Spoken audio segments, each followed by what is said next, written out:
This is WatchMojo.com, and I'm Mike Pellegrini from K-Bell Training Academy and president of Keep Train with Mike. Today we're going to show you some basics of kettlebell training.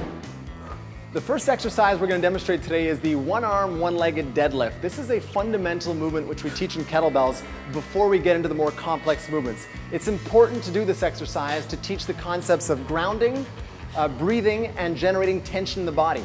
So as you see, Sebastian's got that weight in one arm. He's lowering the weight very close to his body, and he's generating ground forces through his foot, up through his leg, and which will propel up to the rest of his body. He's breathing, taking deep breaths in through his nose on the way down, and little power breaths out on the top to hold in as much tension as possible throughout the exercise. His back is nice and flat, he's not rounding through the upper back, and his back leg is out to counterbalance.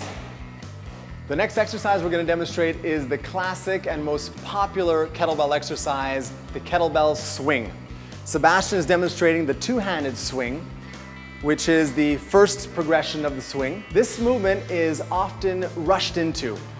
We need to understand the basic principles of grounding, tension generation, and breathing before we get into this movement. So make sure you learn those first. As you see, he's driving that weight up through his hips. The mistake people make in this exercise, they think of squatting and lifting with the shoulders.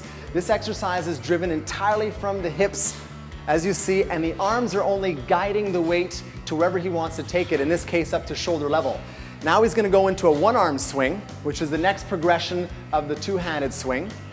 As you see, those hips are driving that weight up. He's pushing the ground away from him, and he's keeping that power breathing technique to keep tension in his body. Now he's going to go into the alternating swing. A little more complex, requires some coordination, and of course lots of muscle endurance and power endurance, which is really unique to the kettlebell. He's having a whole lot of fun doing it too. Always. The next exercise we're going to show you is a more advanced kettlebell exercise, and this exercise is the classic exercise that comes out of the traditional kettlebell competitions. We're talking about the kettlebell snatch. This is a progression of the swing, that one-arm swing, except the difference here is that instead of having your arm extended out in front of you, you're going to pull that elbow, pull that arm really close to the body and carry the weight all the way up. Remember again that the driving force here is the hips. Take a look.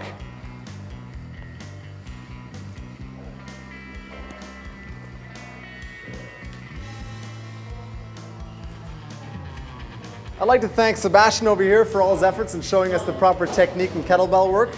Thank you very much, Sebastian. Thanks. So remember, kettlebells are one of the greatest and most functional types of exercises that you can do. But it's very important to learn the basic techniques before you rush into the more complex movements. Get trained by a certified kettlebell instructor.